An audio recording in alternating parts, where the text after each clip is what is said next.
Whether you are running payroll for just yourself as the director of your own limited company, or you have a handful of employees as a sole trader or as a limited company director, payroll can still be confusing. So in this video, I'm going to clear up the confusion.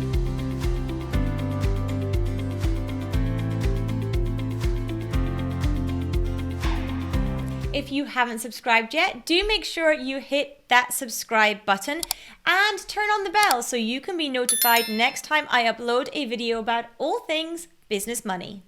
I am Annette Ferguson, Chartered Accountant and Certified Profit First Professional, and I run Annette Co, a UK-based accounting firm. In order for a business to run payroll, first of all, the business itself needs to be registered as an employer with HMRC. Once you've done that, you can register yourself and or your employees as employees on that payroll system. And then when you're making payments to your employees, you will have various deductions to make from their salary, including PAYE. PAYE stands for Pay As You Earn.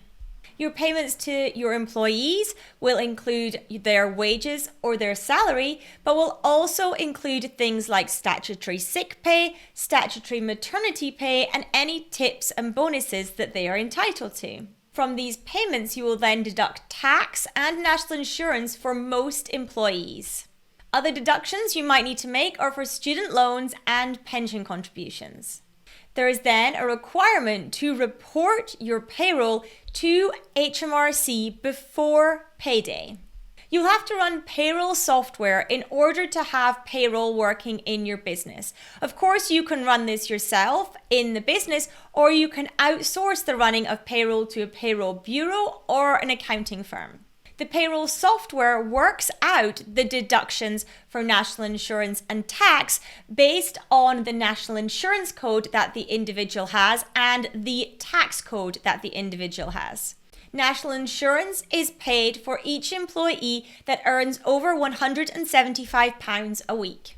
Once you've submitted your payroll to HMRC, then of course there is the requirement to make those payments for PAYE, for the tax deducted and your national insurance contributions that have been deducted from your employees, as well as the employer's national insurance contributions. Most employers make this payment monthly. However, you can apply to HMRC to make quarterly payments if your monthly payment is £1,500 or less. If you're deducting pension contributions from your employees and making pension contributions on their behalf from the company, that payment will also be required to be made to whoever your pension provider is. You also need to report additional things to HMRC by way of your payroll submissions, things like when people start working for you or when they leave. If someone hits state pension age, and in addition to those reports every pay cycle, there are also annual reports to be submitted to HMRC as well. These tell HMRC about any expenses or benefits. In the case of a limited company, the director of the business, or in the case of a sole trader, the sole trader is responsible for keeping accurate records. That means you need to keep details on your employee accurate and up to date. And whoever is running the payroll will also need this information to ensure the payroll is up to date and correct. But as an employer, you are legally responsible for all the tasks and submissions in relation to PAYE, whether you have someone else processing that or not. So when you are setting up payroll for the first time, the first thing you need to do is register as an employer with HMRC. You'll then need to choose which software you're going to use to run your payroll, or of course choose a payroll provider. You'll need to collect and keep the records of your employees, and you'll need to tell HMRC that those employees exist. You'll need to record pay and deductions and report that to HMRC on or before the first payday. You'll also need to report to HMRC the tax and national insurance that you owe and make that payment to them. And you'll need to complete your annual reports and tasks every year. As part of deciding what you pay employees, of course, remember that you do need to comply with the minimum wage legislation. And if you don't keep accurate records, HMRC have the ability to fine a business a penalty of up to £3,000. If your records become lost or stolen, you need to let HMRC know as soon as possible. You must also do your best to recreate those records for HMRC. They might actually be able to help you because they will be able to see your past submissions. Now, if you're getting value from this video, I would love if you want to hit that like button. So some terms that you might have heard bandied around when it comes to payroll. The way that we do payroll now, where we have to report to HMRC on or before payday, is a relatively new thing. And it is called RTI, real-time information is what that stands for. So that is just the system of submitting on a cycle that is the same as your pay cycle to HMRC. The form that you send in or you electronically submit to HMRC anytime you do a pay run is called an FPS, a full payment submission. That reports the pay and deductions to HMRC. If you need to claim a reduction in what you owe to HMRC, for example, you might have statutory pay going through, then you send in an employer payment submission, an EPS, by the 19th of the month. Now, typically, most software will send all of this at the same time when you do your submissions using that software.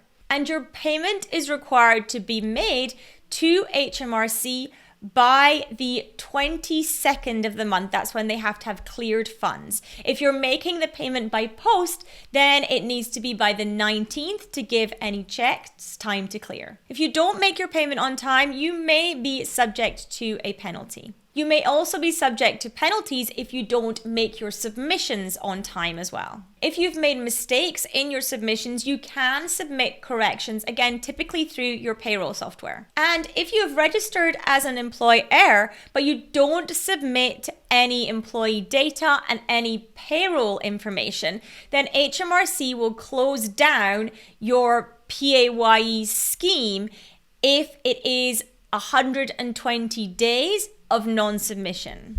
To know how much tax to deduct from your employee, you will be sent something called a coding notice in relation to each employee, and that will tell you the code to put into your software. Similarly, if your employee has a student loan, when they fill in something called a starter form when they join you, they will tick the relevant box in that, and you will therefore know what to input into your software so that when they hit the thresholds for repayment of student loan, that will automatically kick in within the software. And then there is a requirement as well to provide your employees with payslips on their payday. Most software will generate that payslip for you, and therefore you can just save that as a PDF and you can send that to your employees. There's no requirement to print it out or have a physical copy. In terms of what software to choose if you want to run your own payroll, HMRC does have a free tool, but it is limited. Therefore, it's not hugely recommended by us. If you are using something like Xero, they do have payroll modules in there. But one of the best payroll softwares that we have and use is called MoneySoft. I will link to that in the description to this video so that you understand how to access the various payroll softwares and what we recommend in terms of payroll software as well. Of course, the other option, if you don't want to run payroll yourself, is to outsource it to someone like us. So if you're struggling with the accounting for your business, then I would love to help. Do reach out at yt@annetteandco.co.uk and let us know how we can support you. Thank you so much for watching. Hit the like button, subscribe, and I'll see you in the next video.